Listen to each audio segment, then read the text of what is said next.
Olá, alunos. Aos poucos eu vou começar a enviar alguns vídeos para vocês. O último vídeo que vocês assistiram no YouTube lá foi sobre as leis de Newton. E eu vou resolver nessa aula aqui com vocês dois exercícios teóricos e dois de cálculos sobre o módulo 4, que é a aplicação das leis de Newton. Seguimos firmes então nessa caminhada. Então, esses 4 exercícios que eu vou resolver com vocês, eles se encontram no módulo 4, na página 359 e 360. Eu vou resolver o exercício 2, que nos remete a um assunto que foi abordado numa das nossas primeiras aulas, que é do plano inclinado de Galileu, que na verdade já trazia a ideia de inércia que foi abordado por Newton também. Bom, esse exercício 2 propõe o seguinte: na figura abaixo está representada uma pista sem atrito, em um local onde a aceleração da gravidade é constante. Os trechos T1, T2 e T3 são retilíneos. A inclinação de T1 é maior do que a inclinação de T3, e o trecho T2 é horizontal.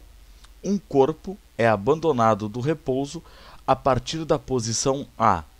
Com base nessas informações, assinale a alternativa correta. Então, nós temos um plano de descida, temos um plano na horizontal e temos um plano de subida. É importante lembrar que a gravidade ela atua em todos os pontos.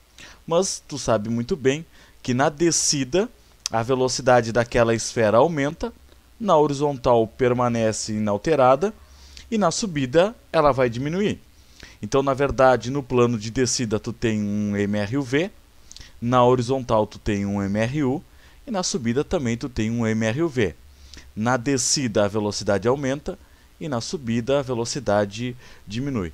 Vamos analisar as alternativas ali. Alternativa A: o movimento do corpo no trecho T1 é uniforme. Bom, no trecho T1 é um plano inclinado e é o de descida. O que acontece com a velocidade da esfera? Ela passa a aumentar com o passar do tempo. Então, ela não é uniforme. Ela não permanece com a velocidade constante. Então, a alternativa A, ela não pode ser. Alternativa B: no trecho T3, o corpo está em movimento com aceleração diferente de zero. Eu concordo, porque no trecho T3, a velocidade dessa esfera passa a diminuir. Então, eu diria ainda mais, além de ter uma aceleração diferente de zero, essa aceleração faz com que a velocidade passe a diminuir dessa esfera. Então, eu concordo com a alternativa B, onde no trecho T3 o corpo está em movimento com aceleração diferente de zero. Tem um impulso ali atuando sobre essa esfera. Bom, vamos ver por que a letra C, D e E não são verdadeiras. Letra C: no trecho T2, a velocidade e a aceleração do corpo têm a mesma direção e o mesmo sentido. Então ele está se referindo ali no trecho T2. A velocidade e a aceleração. Não, a única aceleração que tu tem ali é a aceleração da gravidade, e ela atua na direção vertical, enquanto que a velocidade da esfera é na horizontal. Por isso que a letra C ela é falsa. Letra D: no trecho T3, o corpo está em movimento uniforme. Não, ele está em movimento uniforme no trecho T2, que é um plano na horizontal. Tanto na subida quanto na descida, a velocidade da esfera aumenta ou diminui, o que não caracteriza um movimento uniforme, e sim uniformemente variado. Alternativa E: no trecho T2, a velocidade e a aceleração do corpo têm a mesma direção, mas sentidos opostos. Ele nem tem aceleração no trecho T2, porque o movimento é uniforme, ele se dá com velocidade constante. Então, de fato, a melhor alternativa é a alternativa B. Anota aí para aprender. Bom, vamos para o próximo exercício então, que é o exercício 3. Garfield, o personagem da história a seguir, é reconhecidamente um gato mal criado, guloso e obeso. Suponha que o bichano esteja na Terra e que a balança utilizada por ele esteja em repouso, apoiada no solo na horizontal. Considere que na situação de repouso sobre a balança, Garfield exerça sobre ela uma força de compressão de intensidade 150 newtons. A respeito do descrito, assinale a afirmação verdadeira. Alternativa A. A massa de Garfield na Terra tem intensidade de 150 newtons. Bom, primeiro que a unidade de massa não é medida em newtons, e sim em quilogramas. Segundo, se ele exerce uma força de 150 newtons, essa força que ele exerce é o que nós chamamos de peso. E se ele tem um peso de 150 newtons, isso implica dizer que a massa dele é de 15 kg, pegando o peso e dividindo pela gravidade, claro, obviamente considerando que a gravidade vale 10. Então a alternativa A, ela não é correta, porque tem um erro de unidade para a massa e também tem um erro numérico ali. E claro, já é importante a gente deixar claro aqui a diferença entre peso e massa. Peso é medido em newtons, a massa em quilogramas. Peso é uma grandeza vetorial, enquanto que a massa é uma grandeza escalar. Outra é que o peso varia com a gravidade local, já a massa é sempre constante. Vamos analisar a letra B. A balança exerce sobre Garfield uma força de intensidade de 150 newtons. Faz sentido. Ele exerce uma força de 150 newtons sobre a balança exerce também uma força na vertical e para cima de 150 newtons. Eu concordo com a alternativa B. Agora nós vamos analisar por que a letra C e D não são verdadeiras. Letra C. O peso de Garfield e a força que a balança aplica sobre ele constituem um par ação e reação. Eles não constituem um par ação e reação porque a força que o Garfield faz sobre a balança é o peso. A força que a balança faz sobre o Garfield se chama normal. E peso e normal, você já sabe, não constituem um par ação e reação porque eles acabam atuando no mesmo corpo e eles acabam se anulando. E o Garfield ali não está subindo nem está afundando a balança. Então eles estão no sistema em equilíbrio, logo não constitui um par ação e reação. Letra D. A balança exerce sobre Garfield uma força maior que 150 newtons. Ora, se a balança exerce uma força maior que a que ele aplicou sobre a balança, ele deveria estar subindo. Tá? Não, ele está numa situação ali de equilíbrio em relação à balança. E a letra E propõe aqui nenhuma das alternativas. Então a melhor alternativa, a alternativa correta ali, é a letra B. Bom, resolvidos os dois exercícios teóricos, agora eu vou resolver com vocês dois de cálculo. E esse é o exercício 7, aí no módulo 4 de vocês, no Praticando o Aprendizado. Ele propõe o seguinte: dois blocos A e B de massas M e 2M. Então percebam ali que um tem o dobro da massa do outro, respectivamente ligados por um fio inextensível. Isso implica dizer que não vai rebentar o fio. E de massa desprezível. Não é levado em consideração a massa da corda, do cabo e etc. Eles estão inicialmente em repouso sobre um plano horizontal sem atrito. Quando o conjunto é puxado para a direita pela força horizontal F aplicada em B, como mostra a figura, o fio fica sujeito à tração T. Quando puxado para a esquerda por uma força de mesma intensidade que a anterior, mas agindo em sentido contrário, o fio fica sujeito à tração T2.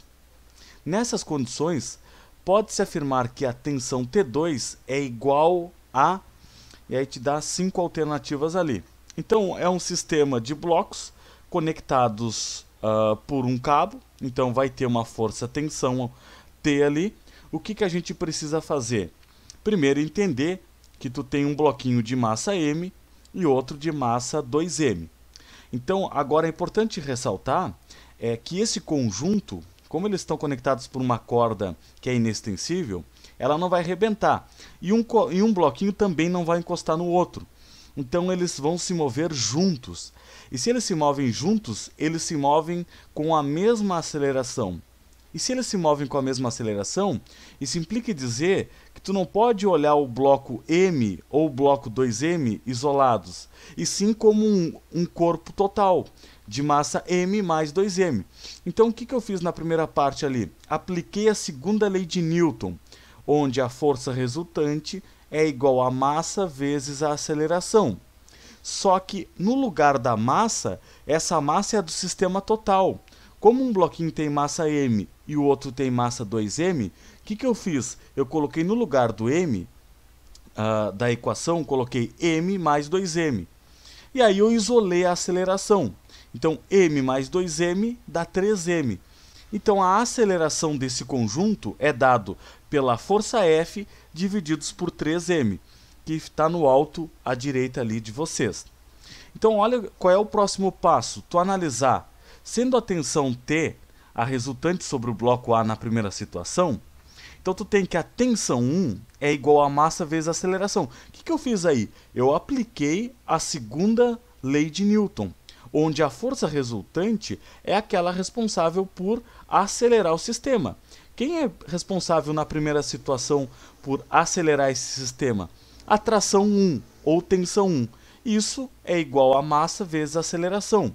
Claro, só que agora no lugar da aceleração, eu substituí pela relação que eu descobri lá no início, onde a aceleração é a força divididos por 3m. Então ficou aquela relação ali que vocês estão visualizando e percebam que a grandeza em comum é o m. Então eu simplifiquei mzinho com mzinho.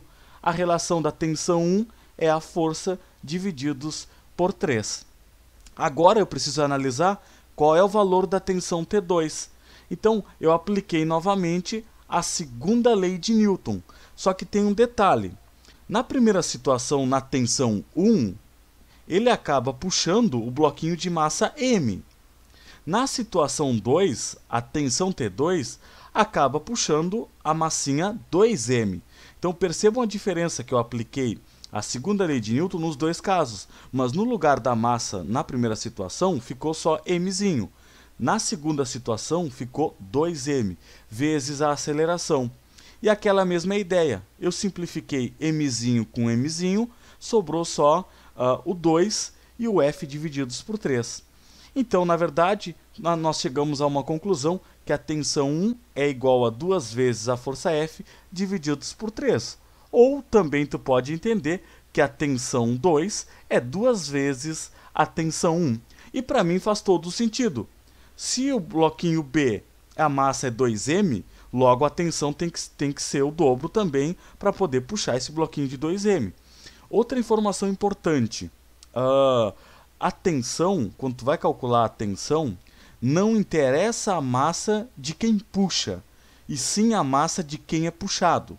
Quanto maior for a massa de quem é puxado, maior terá que ser a tensão para provocar uma aceleração nesse sistema. Então, a alternativa correta para essa questão 7 é a alternativa B. Então, nós vamos para a última questão, a questão 9, também do módulo 4, aplicação da segunda lei de Newton. Sobre uma superfície sem atrito, há um bloco de massa M1 igual a 4 kg, sobre o qual está apoiado um bloco menor de massa M2 de 1 kg. Uma corda puxa o bloco menor com uma força horizontal F de módulo 10 newtons, como mostrado na figura abaixo. E observa-se que nessa situação os dois blocos movem-se juntos. A força de atrito existente entre as superfícies dos blocos vale em newtons quanto? Bom, o que a gente tem que fazer ali? A gente tem que pegar e aplicar a segunda lei de Newton. Só que é importante que o exercício ali ele te dá uma informação importante, porque ele diz que os blocos movem-se juntos. Então, se eles movem-se juntos, é porque a aceleração é a mesma dos bloquinhos, é a aceleração do conjunto. Tu tem que considerar que o bloquinho de massa M1 e M2 é uma coisa só. Então foi o que eu fiz ali, apliquei a segunda lei de Newton, força resultante igual a massa vezes a aceleração. Importante lembrar que a força ele deu, é de 10 newtons. E a massa é a massa do sistema. A massa M1 vale 4, a massa M2 vale 1. 4 mais 1, 5. Essa é a massa total. Logo, nós descobrimos ali a aceleração. 5 que está multiplicando, passou para o outro lado, com a função inversa, passou dividindo. 10 divididos por 5 igual a 2 metros por segundo ao quadrado. Essa é a aceleração do sistema. Bom, só que ele está perguntando qual é o valor da força de atrito. A força de atrito acelera o bloco de baixo, certo? Então, olha só, tu tem que levar em conta a massa do bloco de baixo para descobrir qual é o valor da força de atrito. Então, foi o que eu fiz. A força de atrito vai ser igual a massa vezes a aceleração. Sendo que a massa do bloquinho de baixo vale 4 kg e a aceleração é de 2. 2 vezes 4 igual a 8 newtons. A melhor alternativa ali, na verdade, a única que existe, ainda bem, é a letra E. 8 newtons. Então era isso, pessoal. Espero que vocês aproveitem essa aula e sigam firmes aí nesse módulo 4 de aplicação das leis de Newton, que é muito importante para a prova do Enem.